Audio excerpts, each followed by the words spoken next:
आज आम्ही उत्तर महाराष्ट्र नाशिक जिल्हा आम्ही जे आज आमचा कार्यकर्ता मेळावा घेतला टांगा बैल म्हणजे बैलगाडा संघटनेचे आमची संघटना रजिस्टर नसल्यामुळं आम्ही आज आमच्या संघटना रजिस्टर करण्यासाठी पूर्ण जिल्ह्याची कमिटी बोलवली।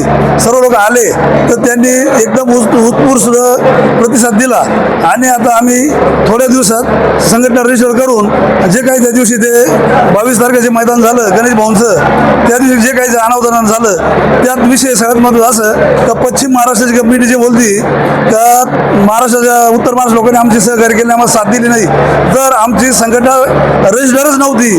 त्यामुळं आम्ही ते म्हणजे आमचे गणेश भाऊ बनकर आणि आमचे आमदार ते बोलत होते आमच्याकडे अशी पद्धत आहे जो दोन शहाणे माणसं बोलत असतील तर मध्ये कोणीच बोलत नाही, आमची परंपरा आहे नाशिक जिल्ह्याची।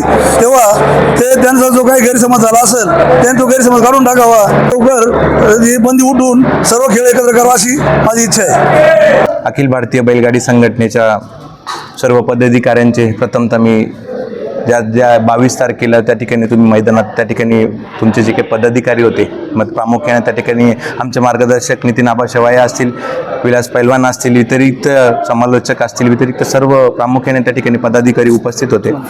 सदर मैदान गणेश भाऊ बनकर त्यांच्या वाढदिवसानिमित्त त्या ठिकाणी त्यांनी आयोजित केलं होतं। आमचे मार्गदर्शक गणेश भाऊ ते देखील या ठिकाणी उपस्थित आहेत।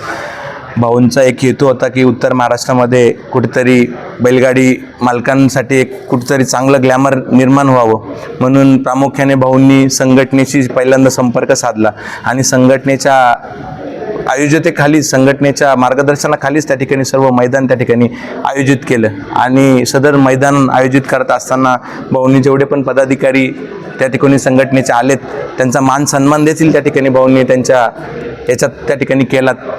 सदर मैदानामध्ये गट पळाले, सेमी पळाली आणि फायनलचा फेरा त्या ठिकाणी खाली जात असताना कुठेतरी अनुदानाने त्या ठिकाणी कुठेतरी क्लॅशेस निर्माण झाले। क्लॅशेस निर्माण म्हटलं तर मग कुठेतरी बैलगाडी मालकांची चुकी असेल, व्यतिरिक्त मी संघटनेला दोषी ठरवतच नाही। आज पश्चिम महाराष्ट्रात आपण जर बघितलं तर एका संघटनेच्या पदाधिकाऱ्यांनी निर्णय दिला तर तो निर्णय त्या ठिकाणी संबंध महाराष्ट्राला मान्य असतो। आम्ही देखील 400 किलोमीटर त्या ठिकाणी जातो, गट पास नाही झाला, आमची गाडी जरी बसली नाही तरी त्या ठिकाणी आम्ही त्यांचा निर्णय मान्य करून त्या ठिकाणी रिटर्न माघारी या ठिकाणी येत असतो।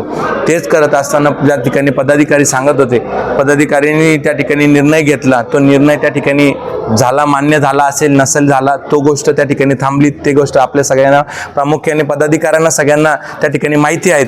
पण आज प्रामुख्याने आम्ही या ठिकाणी सर्व नाशिक जिल्हा नव्हे तर उत्तर महाराष्ट्रातील सर्व बैलगाडी मालक एक ठिकाणी येऊन चर्चासत्र त्या ठिकाणी मीटिंग ऑर्गनाईज केली। आपण जे आमचे जेवढे पण वरिष्ठ असतील वरिष्ठांच्या मार्गदर्शनाखाली आम्ही त्या ठिकाणी ती मीटिंग ऑर्गनाईज केली आणि ती मीटिंग ऑर्गनाईज करत असताना सर्व प्रामुख्याने या ठिकाणी उपस्थित झालेत आणि त्या ठिकाणी भाऊंनी जे मैदान घेतलं ते देखील या ठिकाणी उपस्थित आहेत। आणि आजची जी मीटिंग घेण्याचं कारण म्हणजे प्रामुख्याने आम्ही ही मीटिंग घेण्याचं कारण म्हणजे आम्ही त्या वरिष्ठांची त्या ठिकाणी दिलगिरी व्यक्त करण्यासाठी त्या ठिकाणी ही मीटिंग ऑर्गनाईज केली। आज योगेश देखील या ठिकाणी आहेत, योगेशच्या मार्फत तो पुढच्या बाईटमध्ये बोलेलच की त्या ठिकाणी त्याची चुकी झाली असेल नाही झाली असेल 100% त्याची चुकी झाली तर आमच्या जिल्ह्याच्या वतीने मी आज बाईटमध्ये सांगतो जिल्ह्याच्या वतीने आम्ही सुद्धा योगेशवरती अनेक गोष्टी बोललेत। आज संघटनेचं ज्यावेळेस दुसऱ्या दिवशी संघटनेचे पदाधिकारी तिकडे गेले आणि संघटनेचं म्हणणं झालं की ज्या वेळेस तो बैलगाडी मालक त्या ठिकाणी अपोज करत होता तर बाकीचे बैलगाडा मालक त्या ठिकाणी का बोलत नव्हते, त्याचं कारण एकच होतं, बैलगाडी मालक ठीक आहे आज उत्तर महाराष्ट्रामध्ये पश्चिम महाराष्ट्रामध्ये 7, 8, 10, 15 बैलगाडी मालक या ठिकाणी तिथे जातात पण सर्वस्व नाही जात। त्याचं कारण का की जिल्ह्यात आमची संघटनाच नाहीये, नाशिक जिल्ह्याला जर आमची संघटनाच नाहीये तर आम्ही त्या ठिकाणी आवाज कसं काय उठवणार। आज आमचा जो काही खेळ आहे पारंपरिक खेळ चालत असेल, व्हॉटेवर खेळ चालत असेल, मी खेळाचं नाव घेणार नाही, आमचा खेळ आहे त्या ठिकाणी रुजू होतो। आमच्या खेळात तुम्हाला माहिती नसेल पश्चिम महाराष्ट्रातील जेवढे लोक आहेत काही जणांना माहिती काही जणांना माहिती नाही, आमच्या गाव दंगली होतात, 4 वाजता खेळ चालू होतो, 4 गावात खेळ गेल्यानंतर आमच्या गाड्या पुकारतात, तो तसा खेळ चालू होतो। मग आमच्या लोकांना त्या ठिकाणी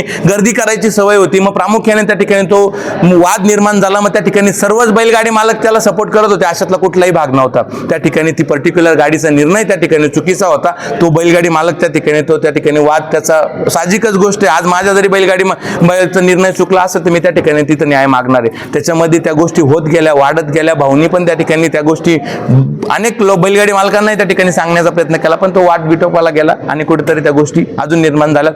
पण माझी परत एकदा आजची मीटिंग घेण्याचं एकच कारण की माझी परत एकदा सर्व वरिष्ठांना विनंती की कुठेतरी एका बैलगाडी मालकामुळे किंवा तुमचा कुठेतरी आम्ही मान सन्मान केला, भाऊंनी मान सन्मान केला म्हणूनच तुम्हाला त्या ठिकाणी संघटनेच्या अधिकृततेखाली आम्ही ते मैदान ऑर्गनाईज केलं आणि तुम्हाला मान सन्मान देऊनच त्या ठिकाणी बोलावलं आणि शेवटपर्यंत तुम्हाला मैदानात मान सन्मानच दिला भाऊंनी.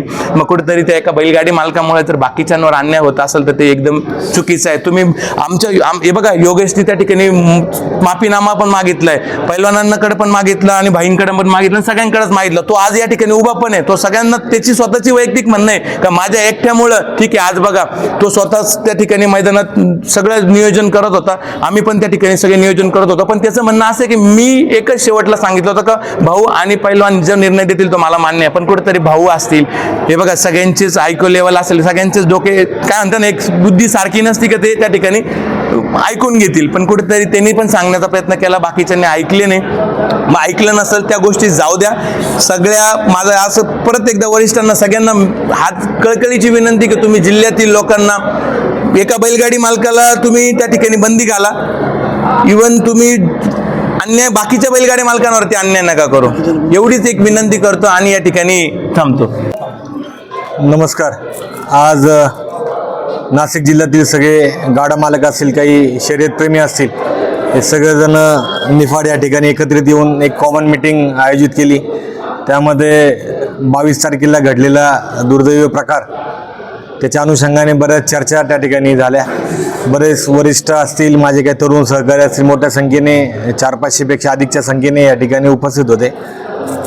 तर आता या बाईटच्या माध्यमातून मी अखिल भारतीय बैलगाडा संघटनेचे अध्यक्ष, माझे मार्गदर्शक आबा शेवाळे साहेब असतील, किंबहुना सचिव आमचे विलासदादा देशमुख असतील, यांना या बाईटच्या माध्यमातून मी असं एक विनंती करणार आहे की अखंड महाराष्ट्र हा एक संघ राहिला पाहिजे.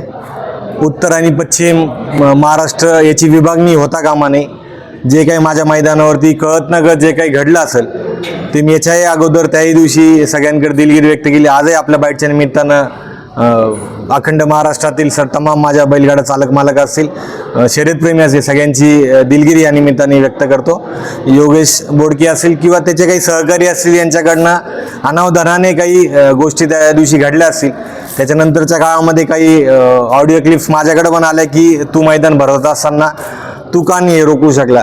तसं बघायला गेलं तर मी अतिशय नौका आहे या सगळ्या शर्यत क्षेत्रामध्ये. ही शर्यत क्षेत्र कुठंतरी रुजवावी, मोठी व्हावी, माझ्या सर्वसामान्य गाडा मालकांच्या नंदींचे चांगले दिवस यावे, त्यांची खरेदी विक्री व्हावी, 2 पैसे त्यांच्या कुटुंबामध्ये नांदावा, हा उदार्थ हेतू त्या ठिकाणी याच्या मागे कुठेही राजकारण नाही कुठे. आणि तसंही बघायला गेलं माझ्या उत्तर महाराष्ट्रामध्ये बैलगाडा क्षेत्रावरती काय राजकारण, जसं पश्चिम महाराष्ट्र 100% बैलगाडा क्षेत्रावरती राजकारण आहे, तसं माझ्या ह्या जिल्ह्यांमध्ये तसे काही प्रकार अजूनपर्यंत देखील नाही. पण ह्या उत्तर महाराष्ट्रातील बैलगाडा चालक मालकांना एक वेगळा दर्जा त्या ठिकाणी एक बेंचमार्क सेट करून देण्याच्या दृष्टिकोनातनं खऱ्या अर्थानं मी आणि माझे संपूर्ण टीम त्या ठिकाणी प्रयत्न करत होती. आता आपल्या सगळ्यांच्या समोर इथे योगेश पण उपस्थित आहे. योगेशला त्या दिवशी बऱ्याच वेळा आपल्या सगळ्यांच्या साक्षीनं विनंती केली, पण काय असं तो एक मोसम असतो, इकडनं एक काय बोले आरेला कार्य होतं आणि या सगळ्या परिस्थितीमध्ये माझा नाविलाज झाला. त्याच्यामुळं जेवढं शक्य होईल तेवढं करण्याचा प्रयत्न केला. दुर्दैवाने अंधार पडला आणि फायनलची फेरी आपण पळू शकले नाही. मला माझ्या मनामध्ये खंत इतकी राहिली की एवढं सगळं आपण 2 महिने राबून आपण फायनल त्या ठिकाणी करू शकलो नाही आणि आपल्या मैदानावरती पहिल्या पर्वाला इतका पाऊस आला, इतक्या अडचणींना सामोरं जावं लागलं, दुसऱ्या पर्वामध्ये इतके विघ्न आले, तिसरं पर्व करायचं का नाही करायचं हाही प्रश्न माझ्यासारख्या कार्यकर्त्याच्या मनामध्ये त्या ठिकाणी आहे. पण कुठलाही निर्णय घ्यायचा असेल निश्चित अखिल भारतीय बैलगाडा संघटना असेल, माझे तमाम महाराष्ट्रातील काही तरुण सहकारी सगळ्यांना विश्वासात घेऊनच आपण तो निर्णय सगळा घेणार आहे. मी परत एकदा बाईटच्या माध्यमातून अखिल भारतीय बैलगाडा संघटनेतील सर्व पदाधिकाऱ्यांना विनंती करेल की जे काही घडलं असेल, आम्ही चुकलो असेल तर आम्हाला त्या ठिकाणी मोठ्या भावाच्या ठिकाणी आम्हाला माफ करा आणि हे उत्तर आणि पश्चिम न करता अखंड महाराष्ट्र एक संघ ठेवण्याच्या दृष्टिकोनातून आपण प्रयत्न करावा ही विनंती या निमित्ताने करतो. सर्वांना नमस्कार. आज नाशिक जिल्ह्यातील नव्हे तर संपूर्ण उत्तर महाराष्ट्रातील सर्व बैलगाडा मालक इथे उपस्थित झाले. त्याबद्दल मी सर्वप्रथम सर्व बैलगाडा मालकांचे अखिल भारतीय संघटनेच्या वतीने हार्दिक स्वागत करतो आणि 22 मे 2026 रोजी युवा हिंद केसरी मैदान पिंपळगाव येथे संपन्न झाले. त्या मैदानात प्रसंगात अवधानाने काही प्रकार घडला. तो माझ्याकडून आणि माझ्या सहकाऱ्यांकडून घडला असं सर्व बैलगाडा मालकांचं म्हणणं आहे. तरी जो काही प्रकार घडला त्याबद्दल मी अखिल भारतीय संघटनेचे प्रथमतः त्यांची माफी मागतो. आणि जे अखिल भारतीय बैलगाडा संघटनेचे अध्यक्ष तिथे उपस्थित होते, आमचे गुरुवर्य आबा शेवाळे असतील आणि आमचे मित्रबंधू अखिल भारतीय बैलगाडा संघटनेचे सचिव पैलवान विलासजी देशमुख असतील, यांना माझ्याकडून काही अपशब्द किंवा जे प्रसंग अवधानाने माझ्याकडून काही चूक झाली असेल त्याबद्दल मी व माझी पूर्ण टीम आणि पूर्ण नाशिक जिल्हा असेल, मी अखिल भारतीय बैलगाडा संघटनेचे आणि आबा शेवाळे आणि पैलवानांची जाहीर माफी मागतो आणि दिलगिरी व्यक्त करतो. आणि ते मी छोटा भाऊ, त्यांचा छोटा भाऊ म्हणून ते मला माफ करतील अशी इच्छा बाळगतो. आणि माझ्या ज्या उत्तर महाराष्ट्रावर जो अन्याय झाला माझ्यामुळं, तर मी संपूर्ण उत्तर महाराष्ट्राची माफी मागतो. चुकला असेल पदरात घ्या. तुमचा एक बैलगाडा मालक योगेश बोडके. उपस्थित सर्व नाशिक जिल्ह्यातील बैलगाडा प्रेमी, बैलगाडा शर्यत मालक, मी आमच्या योगेश भाऊ आमचे बंधू आहे. आम्ही सर्व नाशिक जिल्ह्यातील सर्व बैलगाडा शर्यत मालकांच्या वतीनं भारतीय बैलगाडा संघटनेचे खरं तर मनापासून या ठिकाणी सगळ्यांच्या वतीनं मी दिलगिरी व्यक्त करतो का अनवाधानानं आणि त्या टायमाला काही जो प्रकार झाला तो प्रकार ह्यापुढं होणार नाही त्याची काळजी नाशिक जिल्ह्यातील सर्वच जण घेतील. आणि म्हणून योगेश भाऊ आमचा सगळ्यांचा लहान बंधू आहे, तुमचा पण लहान भाऊ आहे.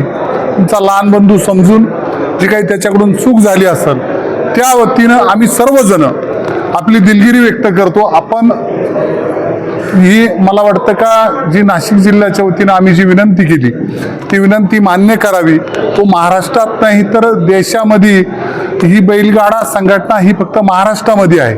नीला गालबोट लागलं तर ते सगळं योगेश भाऊनं स्वतःही अनेक वेळेस मला सगळ्यांना सांगितलं आणि या मिटिंगमध्ये सगळ्यांना साक्षी ठेवून आपली माफी मागितली. आपण ती मान्य करावी विनंती करतो. मी बाळू साळवे, छत्रपती संभाजीनगर इथं नाशिक जिल्हा इथे मीटिंग ठेवण्यात आली होती बैलगाडा शर्यतीच्या निमित्त. आणि आपल्या येणाऱ्या 21 जूनला हिंद केसरी मानाचं मैदान ठेवलेलं आहे. आपण अखिल भारतीय बैलगाडा संघटनेच्या कायद्याला नियमाला धरून हे मैदान घेण्यात येत आहे. आपण नितीन आबा शेवाळे, विलास पैलवान असतील, सगळे महाराष्ट्राचे पदाधिकारी बैलगाडा क्षेत्रातले असतील, सगळ्यांना मध्ये परवानगी घेऊन हे हिंद केसरी मानाचं मैदान आणि त्याच्यामध्ये आपल्या मैदानाला पुरत्या भारतामधून जेवढे बी बैल पळणारे असतील सगळ्यांना परवानगी आहे. ते हिंद केसरी मैदान आहे आणि त्याच्यामध्ये मुंबई व ठाणे, रायगड, पालघर व पश्चिम महाराष्ट्र इथून जर बैल येतील तर यांना प्रवेश फी फ्री करण्यात आलेली आहे.